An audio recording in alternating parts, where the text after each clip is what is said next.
Tamam. Bolangni chala yo'lak qilib urib, baysa Falonchi aytgan desam, Mahkamalarga bu tomon ishgan, ko'kargan, badallar. bolamni ko'chada qidirdim. Yalang'oyoq, boshimda ro'molim yo'q, jinni odamga o'xshab. Ahli yetmasa nima keragi bor pedagoglik qilishga? aytgan desam, o'sha odam biz haqiqatda yashirayotgan bo'lsak, mana shu yerdagi nechta odam yashirayotgan bo'lsa, hammasini aybini bo'ynimga oladi. Nimaga maktabda urgani? Maktabda urishyapti, hech kim ajratmayapti. O'qituvchi ko'ryapti. O'rta qo'pollik qildi ozgina.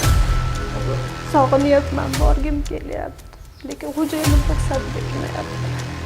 Bir marta bordim. Bu fuqarolar bilan o'rtamizda shunday buzib qo'yishi bu mana maktabga nisbatan ishonchsizlikni uyg'otadi. Shuni uyg'otib bo'lindida hozir.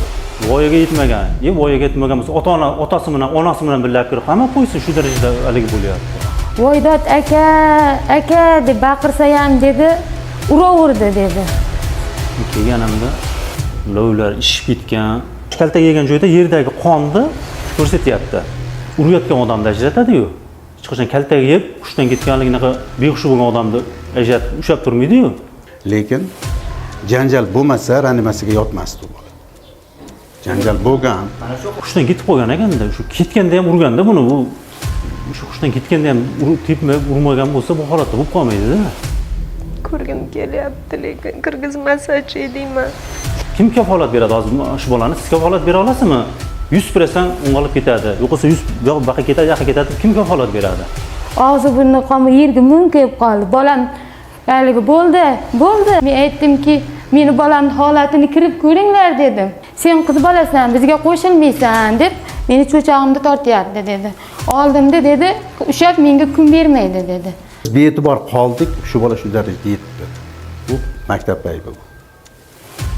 Ayniqsa meni aybim bu. Biz maktab o'quvchisi ekanmiz, bizni qamamas ekan debdi. Nimaga undan qolgan o'quvchilar o'rganyapti? Nimaga o'quvchi qamalmasa ham shu koma holatiga tushirib qo'yadiki, jazosiz qoladi? Agarda o'shani qoniqishga bo'yalib, shu maktabdan chiqib ketishini agar men o'shanaqa sharoit yaratib berib yo'q, jinoyat yashirishga harakat qilayotgan bo'lsam, menga o'rin yo'q-da.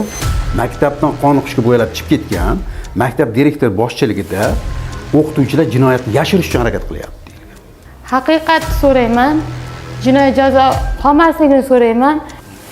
Tergovdan, sud ekspertiza xulosasidan noroziman. Bularga ko'rilayotgan jinoyatdan ham nimaga haligi ozmi burashlik qilsak, ularda hozir qamamagan. Bir natija haligi tergov ham yaxshi emas, qoniqarli bo'lmayapti tergovlar ham.